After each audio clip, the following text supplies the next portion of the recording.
Hello and welcome to Crushing It, the podcast where risk meets opportunity. I'm your host, Jonathan Trimble. On the show, we talk with leaders who don't just measure risk, they operate at the intersection of risk, innovation, and execution, and they know how to navigate it and turn it into impact. So, Rob, welcome to the podcast. How does it feel to finally be on this side of the microphone? It's good. I've enjoyed watching your stuff, but let's see how I can mess this one up. All right, we're looking forward to it. Always an opportunity to create some chaos, right? That's right.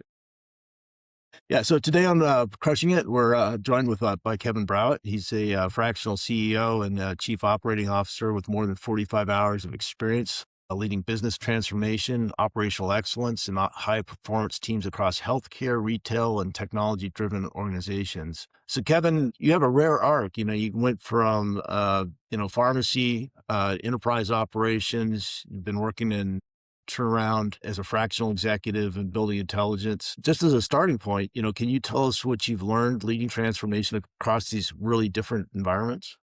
Well, first, thanks, John and Rob, for having me. And it's a great question because, oftentimes I think individuals look and say, what was your core skill set? So you already said, my original degree was a doctorate in pharmacy from Duquesne. But in reality, I kind of go back to the days of organic chemistry where it was like, hey, everything starts with like a carbon, hydrogen, and oxygen molecule.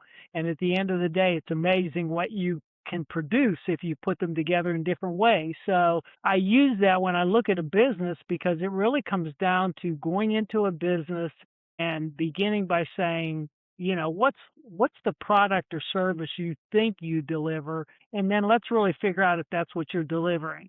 And then once you kind of dig that out, it comes down to process, and a lot of times process involves a lot of technology, and more so today than ever before because you understand how to make it more efficient and more effective. And then once you have that kind of organized, then it comes down to the people side of the business. Do you have the right people already? Are they maybe, as they say, the right people in the wrong seat on the bus? Or maybe you need to kind of ask a few people to get off the bus at some point and bring some new people onto the bus. And so no matter what industry, I always end up kind of flowing through that dynamic of process and people and technology has always played a huge part in that, whether it was CVS drugstores or Kmart Corporation or MedMax or any of the efforts I've done. It always kind of weaves its way in. And I imagine that you come in at certain times where there's difficulties, like usually when there's a transition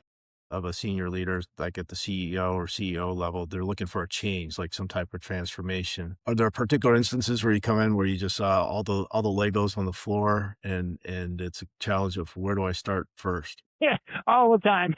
Again, another great question because you're right. You walk in, and I think a lot of leaders aren't honest about this, but there are days. I'll give you an example at Kmart. I came from a drugstore background, CVS, and Kmart recruited me, and I'm the only executive from the outside world in what was at that point a $30 billion company. And I walk in, and the first thing is I'm young. I'm 36 years old. Most of the old executives there were like, okay, he's a geek from the pharmacy world. He doesn't know anything about merchandising. And within 6 months, I was a divisional vice president. A year later, I was running $18 billion and the head of all the merchandising. And to get there, I'd be lying to you to say I was always very confident and I was in front of everybody, but when I'd shut the door in my office, I'd sit there and say to myself, what did I get myself into here? Because a lot of times it's not clear right away what's actually been going on in a business. And I think one of the big keys is you have to kind of get under the culture and you have to dig in and find out like how people really think and how they got there. And if you can take a little bit of time and patience to find that out, then you can start to make some of the change in the business, the evolution, more their idea than your idea. If not, you're right. It's just Lego blocks everywhere. You're trying to figure out if the yellow and the green were ever meant to be stuck together or not, or if it's got to all be yellow or all green. And it's mass chaos for a period of time and a lot of sleepless nights. It really is Yeah, a lot of sleepless I nights. imagine. I'm sorry. I imagine No, that there's a lot of battling of ego, at least initially, because you're an outsider and you're coming in and telling people what they're doing wrong and how to and offering some advice on how to fix it. I imagine that takes a special kind of person to be able to build a relationship in that ultra competitive, ultra ego world where you're telling an executive in an organization that they're doing something wrong and that they should do it your way. And how do you bridge that? the answer I'll give you is what I've always done. So this is just communication. It's really kind of being willing to be vulnerable, and sit down. And I always tell people I'm not an expert at everything. I really am not, so I'm not going to walk in, and I'll give you an example. Like Tony Vell was the head of toys at Kmart, so it's a $1.2 billion department. Tony had been a legend in the industry, great merchant. And here I'm this young kid walking in, 38 years old, and he's 54 years old. And I'm going to tell him how to run the toy business at Kmart, And I remember the first question I said to him is, I said, Tony, tell me what your job is here. And his answer was, see, this is why bringing people in from the outside is not a good thing, because they don't understand what we do. And I said, no, I said, I want to hear what your job is. Just tell me. And he said, I'm the divisional vice president of toys for the Kmart Corporation. And I said, now here's the difference, Tony. I said, you know who you are to me? You're the president of the second largest toy company in the world.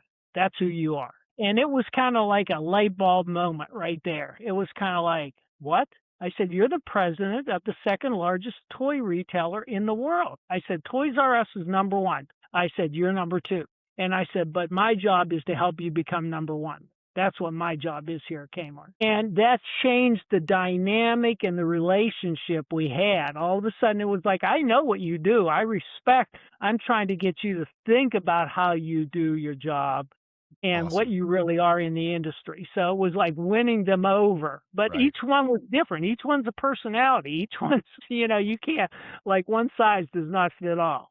Yeah, I love that. You basically become a resource for them to help them help them be better versus someone who comes in as an outsider. Now you're an insider, right? Right. You just moved the ball, moved the chains, I guess. Yeah, Kevin, you bring up a really interesting point about having to win people over and coming in from the outside because, even Rob and I went through that same transition after 9/11 where we really had to kind of create the FBI's more focused on national security and counterterrorism than what had been before. And there's a really huge push to change the culture, become more intelligence driven, and focus more on the national security. And we did bring in outside consultants who are very smart and from a very high level consulting firm as far as looking at the operations and business. But I think one of the difficulties was getting buy-in. You have these, agents who are been around for 20 something years and you don't understand the Bureau. You don't understand what we do or what our culture is or how we do things. And you're just a bunch of, business nerds. How do you overcome that? Because that was a really stark thing. And I think that was, how do you get that cooperation early on when you have a resistant audience?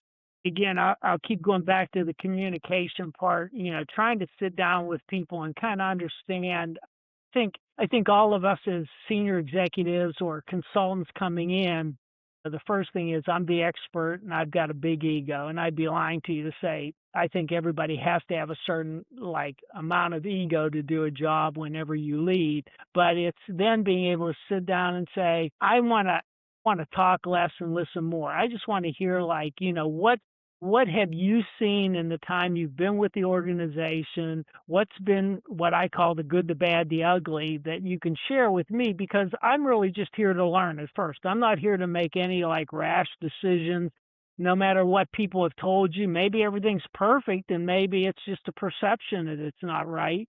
But let me be a partner with you. Let me become your partner in this, and let's figure out what's the best way to do it. And a lot of times I will go back as things evolve and I'll give credit to people. I'll stand there on a stage or whatever and say, we're going to make this change, but let me tell you why we're making the change. It's because I had a meeting 3 months ago with X, and they were sharing with me this insight. And you know what? That was absolutely right. So it's not the consultant or the fractional coming in telling you, it's your own people, and I'm just helping be the conduit to make it happen now. I'm becoming your partner. Again, I hate to keep using Kmart, but it's one of the big arenas where I kind of stole a book from Walmart, and I started every month to have these giant auditorium meetings where all the divisions would get together, and I'd put up on stage a slide that showed how each division did for the month. Okay, here's toys, here's sporting goods, here's health and beauty care, here's electronics, here's horticulture, and I'd go through each one. And at first, everybody was like, "You're just going to embarrass us if we don't make our plan." And instead, I'd stand up and say, like, I want to share something with you. The toy division has hot new toys coming on the market. And so their sales are going to go up. And I want to thank the electronics division because they didn't really have anything new in the next month, but they gave up part of their budget and they gave it to the toy division so that they could buy more so we could have such a successful. So I said, it's this team effort among all of you in the divisions that's making us win. So it's giving them the credit rather than you saying, I'm making the decision and now I want the credit for what I did. I'm brilliant, and it's like, so you got to really communicate. I believe in over communicating in the beginning, listening a lot. And when I say communicate at first, it's like I use what God gave me, which is 2 ears and not the mouth as much in the beginning. And then I start to give credit through the whole process. So I think you said before that winning teams build business. What are your non-negotiables for building a winning team? The non-negotiables are obviously, it's kind of a given. Unethical individuals, people that are trying to do something under the table or behind your back. I don't like one executive trying to stab another executive in the back just to get a promotion and move up the ladder. To me, that tells me something about their character and their personality. I am famous for when people start to do that, for calling a meeting and the people walking in the room, and all of a sudden the two people who have been complaining about each other are sitting in my office. And it's like, okay, since you both seem to think the other one's the problem, if you don't want to talk to each other, then I can split the baby right now, and that means probably both of you are going to find the door. So, we're going to resolve it or we're going to exit. Which one is it? And it's like, because I don't like that. That erodes a team whenever people talk behind each other's back or pick at each other just for political reasons. And it happens a lot in corporations. They're trying to, if I'm allowed to say, cover your ass, so to speak. Yeah. Now, when you walk into some of these situations where you kind of have to do a turnaround, do you see any common root causes behind underperformance where companies aren't producing what they want to or they should be? What I've seen in the past is a lot of times people don't want to, first, they don't want to slow down long enough to analyze the situation. They're rushing every day. I've got to hurry up and make a decision versus step back for a little bit and really take a hard look at what's happening in the business. And that's sometimes where it's like people will say consultants always tell us what we already knew, and then we do it like they, and it's like, no, because you didn't slow down long enough to think about what was going on in your own business and start to make course correction. And so it's like, first, slow down, really decide what is going on here. And then the other part that's always hard that I find is there tends to be either bad apples in the organization or kind of apples that started to rot and people are willing to let them sit there because, well, Jim and John and Julie have all been around for 30 years. We're just going to let them sit there. And that's kind of not the ability to step up and say I love Jim, Julie, and John, but they don't fit anymore. The industry's moved past them. You don't want to absorb the new culture. They're not moving with the company. So I'm going to be respectful, but I'm going to be respectfully ask you to exit the box. And I think a lot of founders and a lot of leaders really have a hard time with that. But it's everywhere. Every company I've gone into, that's in the first 6 months I've had prune the hedge, so to speak, And that's not a wholesale. Actually, usually it's pruning and then moving a few people. They're in the wrong job. They're just really the great people. They're just in the wrong job. Yeah, I think that's something that Rob and I actually had to kind of grapple with was, as a leader, we feel that we should make our people successful. That's really the mark of a good leader. But sometimes there's people that don't belong in the organization at a certain point where maybe before they did, or they just aren't doing what needs to be done. And it, you have to have that team that's really dialed in to, solve the problems that the company needs to solve. And if you're carrying a lot of non-contributors, you're not going to ever really get to accomplishing what you need to. And I think it kind of goes a little bit against, you have to think of leadership of the company versus leadership of the people. Yeah, it's a great point. Well, I became the CEO of a big neurology practice. One of the first things, they've been around 50 years. It was fairly big. It was the third largest in the country. And within the first month, I could tell the gentleman that was like the controller, like the finance person, really didn't want me there, because he didn't want anybody looking at what he did. He didn't like that. He felt like he controlled the doctors with the way he managed the finances. And I wanted to test the water. So I sat down with him for a couple hours and I said, listen, you tell me how you want everybody to turn in their expense reports, et cetera, and we'll do exactly how you want it to be done. And I'll make sure the doctors adhere to it and blah, blah, blah. And then, and we went through all the details and examples. And so then I sat down with the doctor a week later, the doctor executive committee, and they said, it's interesting, such and such came to us and was already complaining about you and saying that he didn't like you and he thought you were going to be bad for the company. And I knew right away, there's your bad apple. He's like, he doesn't want, even though I'm trying to help him, he doesn't want anybody in his world. So that was, and guess what happened? I think it was 9 months later, he was gone and I replaced him with another finance officer, because you could see he was never going to come on board. Yeah, I think that goes back to, this ideation of management versus leadership. And the military makes it pretty easy because you have a bunch of subordinate leaders that have strong structure. Are highly trained and highly experienced. And, you have this idea of commander's intent where a military leader can basically just issue orders on what he wants done, doesn't tell people how to do it. And he's got a bunch of experienced subordinates to go do it. But when it comes to private sector, that doesn't really exist.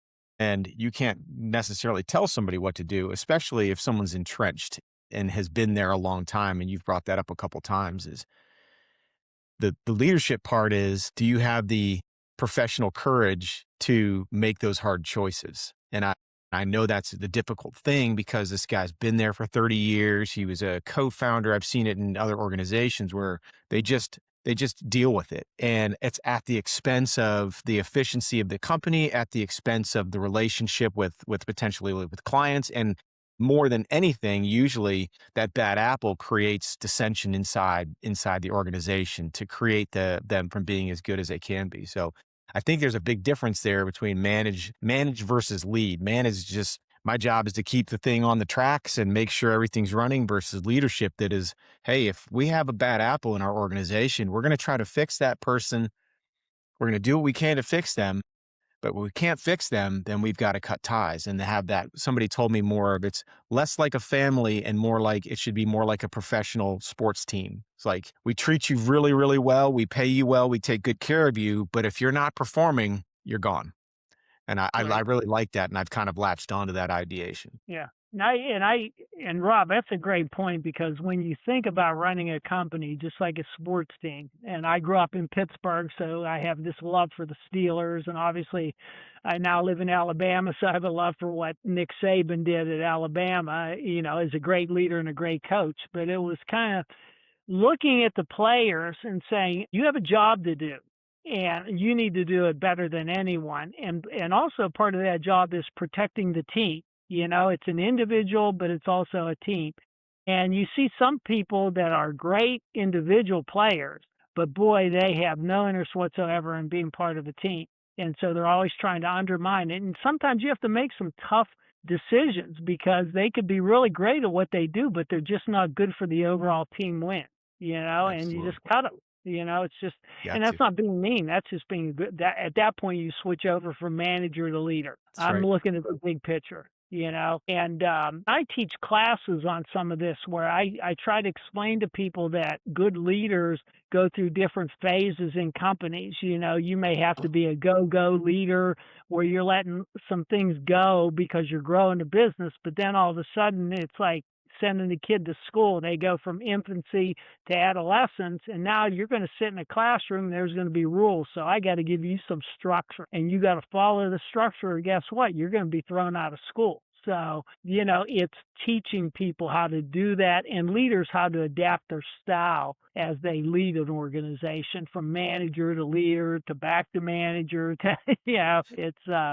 It's an art and a science both. Yeah, Kevin, I think you reminded me of like one leadership anecdote that I came across was that some of the most high performing organizations, the Navy SEALs comes to the example, is they found that it's actually detrimental to the organization if it's all superstars, if they're all, the best of the best, where they found that a mix of superstars, but then also I think they called them something like, someone's got to carry the backpack or the quiver, and kind of be a supporting role. But one of the things is there's this mix of that, they're all very competent, of course, but if they're all like at the superstar level, it leads to conflict and no one's really supporting each other and it doesn't bring the team together. So I've seen organizations that try to only recruit highly skilled competitive people, but then they really don't work together. They all want to do their own thing. Yeah. Well, they're all that superstar and they want to be the one featured on TV interview at the end of the game. And they don't care what happened if they won or lost the game as long as they look good, and they're the ones pointing fingers like it's somebody else. When Joe Antonini was the chairman of Kmart when I was there, and he'd stand there sometimes and he's like, Kevin, can you solve this? It's like everybody's always like, when I ask a question, they're pointing at the other person instead of like, no, it's me, and I'm like, try. Well, this speaks to loyalty, though. I mean, and I think the reality is that job seekers are knowledgeable now. Like loyalty is a thing of the past with very few differences where there's not a lot of companies out there that show loyalty to their employees. They'll lay off. I mean, you look at the Amazons, the Microsofts, the Googles. I mean, they're laying off tens of thousands of people at one shot. And that's good for the company, right? It's good for the shareholders. But so why should a prospective employee show any loyalty, and so we see the bonus cycle, hiring and leaving the company. And I think we've gotten ourselves into a little bit of a problem there because loyalty is fairly non-existent when a large company can lay off that many people in one fell swoop to meet shareholder demand. I think it speaks volumes to where you should, as an employee, potentially keep that in mind, is that you are absolutely, what was it, the Rambo clip? I forget what the girl said to him. He's like, you're not like, basically you're not throwawayable. But that's what companies say to employees. When you lay off 10,000 people in a shot without any warning, that sends a clear message to employees that, this is the new reality and you should work for you, not necessarily for the betterment of the company. So it's a challenge, I think, and it's a rare company that can grow in that kind of environment and demonstrate loyalty, in both directions. And I try to remind everybody whenever you're building your team that they're watching, meaning, the staff is always watching. So if we say something and then we do, our behavior is different than what we're telling other people to do, they're not going to trust us. They're not going to buy into us and they're not going to respect us. I mean, I think about, like, I was running a media company, and this is going to sound like, again, we talked about healthcare, but, I had a media company for about 20 years. And part of that was we owned, a lot of the Jewish newspapers across the country. And so you can imagine when COVID hit, running magazines and newspapers and trying to sell advertising where everybody's locked away and try to keep the company together was very difficult. So I stopped taking a salary. And I said, I'm not going to cut anybody's pay. I'm going to make sure the executives are like lean and mean, and we're not doing anything. And we're going to keep you all, because the editors, the writers, the people that are really keeping the product alive are more important than anything. And I did that. And everybody kept their job. And in fact, you can go back to the companies and they still exist to this day with the same staff, and it was like, but I knew we had to earn their loyalty and their respect at that point by showing we're going to walk the talk. We're not just going to cut you and then I'm going to sit there and pay myself a salary. I'm going to give back to you at this point because I understand the sacrifice you've got to make every day. And I can afford to do it, and I don't think you can. So you have to, but it takes special people to do that. It's not, I don't say I'm special, but I mean, I'm just saying it's something you don't see a lot in today's world, and especially in big corporations. So, Kevin, I think Rob kind of hit this answer already, but what is the most unpopular leadership truth that you believe that kind of goes against the mainstream? I'm sorry, ask the question again. What's the most unpopular leadership truth that you believe? Leadership truth that I believe. I think one of the falsehoods is that once you become a leader, that just the role makes you successful. In other words, I think when people become a CEO or a president or a COO, they think like, okay, now everybody's just going to do it exactly the way I say. I'm now in charge. Like I've hit the plateau, so to speak, and I'm at the peak of the mountain, and and that's not true at all. I think the higher up you go, if you're really good, you start to understand how little you know, and you got to start to say, I got to humble myself and be a learner. When a lot of them, I think they already think they know all the answers and they start shoving it down everybody's throat. And that's a misnomer. That's like, no, you don't. You don't know everything yet. You got to stay being a constant learner, and you have to constantly be trying to say, I could be better, do better, and I've got to pay attention. And I think a lot of them start to get, they think I'm there. I don't need to do that anymore. I've seen it. I've walked into Fortune 50 companies, and the first thing I do is walk in, sit down at the chair, and the CEO turns around, throws his feet up on the table, and starts talking to you, kind of like, you're lucky to be in my office, type thing. And it's like, well, you put your pants on the same way I do every day. Okay. So be a little bit more humble, and I probably will learn from you, but I bet you could learn something from me too, So, Yeah, it, I call it role playing. When people get promoted, they think that they need to act a certain way. And what right. made them successful was generally how they treated others and how the efficiencies and how hard they worked.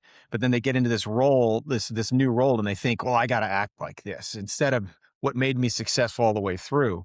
Um, and the whole idea, back in the 90s, there was you remember the change agent, mindset where the guys came in and just, knocked everything down to foundation and went in and fixed it wholesale. Those guys came in it with a role, and it has kind of, especially at the executive level, and you see it today in job postings. Everything's got to be a director. Everything's got to be a vice president or a senior vice president. And, and then when you look at the actual description of the jobs, you go back to these, you're basically just you're a working guy, you're a first level manager. But the role playing thing is the thing I see across industry, whether public sector, private sector, government, DOD, guys get into positions, folks get into positions of responsibility, and they change it to a position of power versus a position of responsibility. The opportunity to serve others in a leadership role versus the opportunity to be in charge. And clearly those people weren't ready for that role. They weren't mature enough professionally and emotionally to handle that role. But, you see it all the time. And it's definitely one of those things you have to watch out for in organizations. It's a great point. Like when I was at Peoples and CVS, I was the corporate vice president of pharmacy, huge job, and then when Kmart recruited me, the first role, my title was, we need you to come and fix our pharmacy. So I became the senior director of pharmacy when I arrived at Kmart. And everybody in the industry was like, why did you take a demotion from corporate VP of pharmacy down to senior director of pharmacy? And I'm like, because I'm going from a drugstore industry to a mass merchandising industry, and I'm going from a company that's much smaller than the Kmart Corporation, and I expect to do so much that very shortly I'll go from pharmacy to, and in a year's time, I was the senior vice president of merchandising after I arrived. So, I mean, I was like, I took pharmacy from 700 million to 1.6 billion in a year's time, Wow. so it was like, But in the outside world, they looked at the title Right. rather than looking at what Yeah. I was trying to do. Yeah. Yeah. It's become kind of a joke. So, Yeah. Kevin, where are you focusing your efforts nowadays? Is it still turnarounds, or are you moving into different areas? Different areas depending on, like, right now I'm working on healthcare acquisition, you know, that I think will pull off in the next couple of months. I'm still working on some technology work on the HVAC side of the world, with some individuals, where we help install software and technology in big hospital buildings all across the country. And then a few startups and a few turnarounds in different, it goes from everything from pet to, believe it or not, the bee industry. I've started to dig into, what impact the bee population has on the United States and the food chain. So, it's kind of just intriguing, but it's really wherever people need, like, that's back to, again, product, process, and people. Yeah, so it looked like you're kind of like moving a little bit more into AI as well. Is that correct? Or Yeah, I really tell people it's foolish, and I've always embraced technology. Like, whether it was, the reason I gave you an example just a second ago about taking pharmacy from 700 million to 1.6 billion. Believe it or not, that was me making a significant IT decision 4 months into my arrival at Kmart and changing the entire technology backbone for the company that allowed me to explode the pharmacy business because it allowed me to have a lot more insurance plans, a lot more corporate control over pricing in 2,300 stores. All of that impacted it. And with today's world, the way AI is, to bring some efficiency to AI, I don't think is going to. People worry a lot about it's going to replace everybody and things like that. I look at it as more as an efficiency tool. If you have people that know how to ask the right questions and then use it to speed up how you get to better decision making and intelligent decision making, and don't waste time on things that are like just really time intensive versus decision intensive, and use it for the decision intensive tools. And so I like that as we go through things now, speeding the process up of evaluating a business.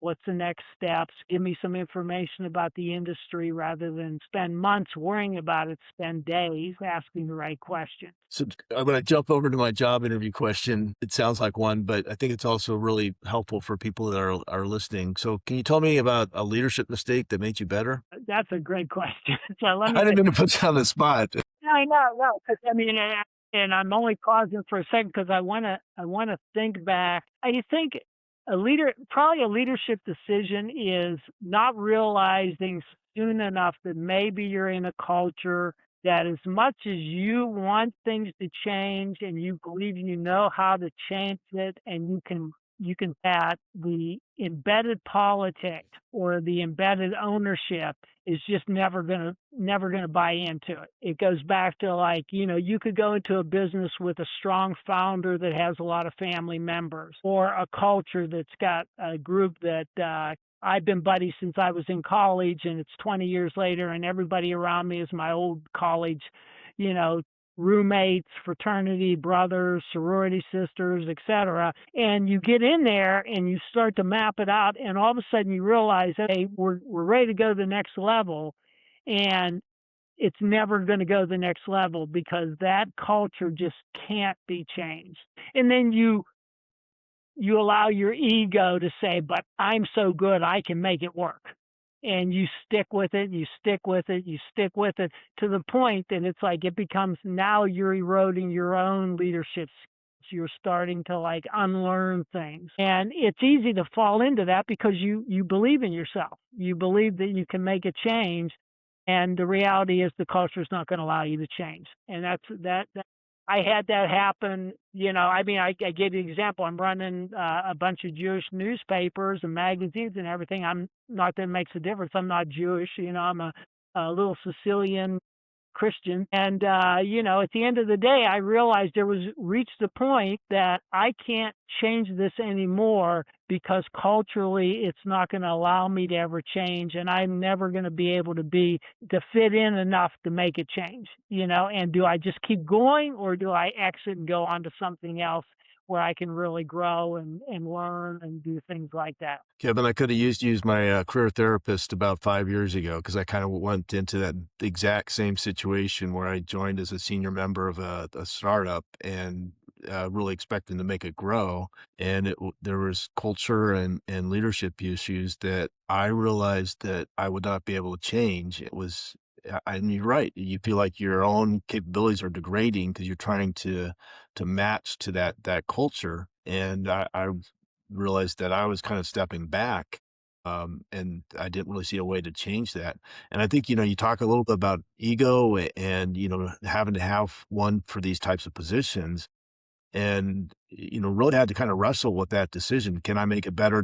And you feel there's kind of like a feeling of failure at least when I stepped away, but it was like even looking at it years later, it's like that was the decision that had to be made. There's really no way around it. But when you're in the throes of it, you kind of have to grapple with a lot of um I guess self reflection to make those decisions. Yep.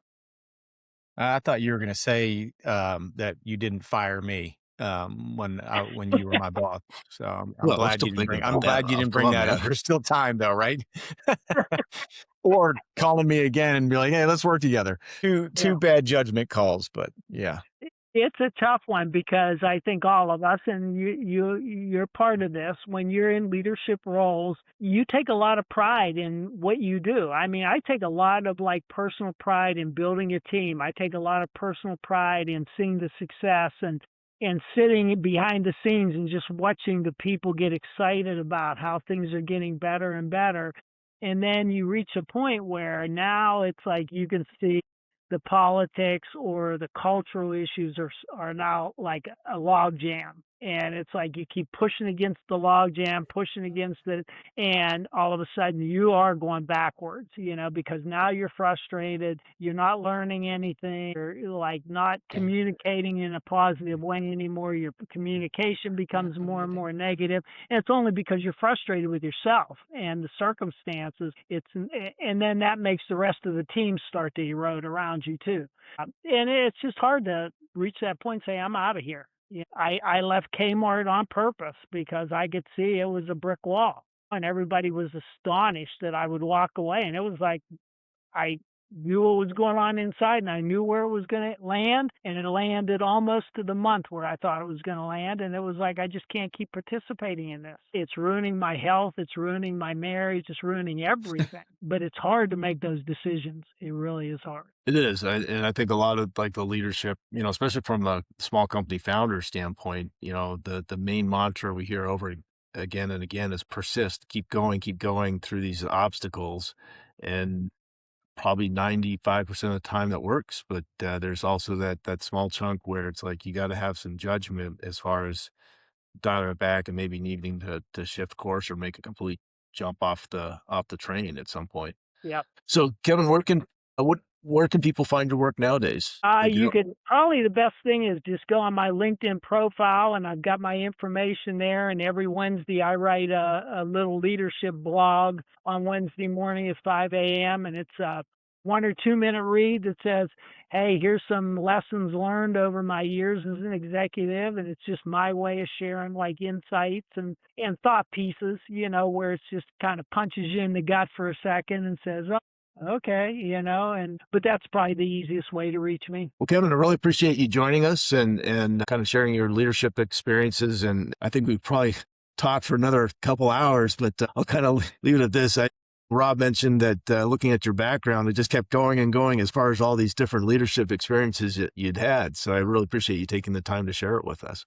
Yeah, I appreciate you asking me to be on, and happy anytime, to answer people's questions or help. It's the nice thing of having a kind of a varied career, so to speak, that I'm not stuck in one hole.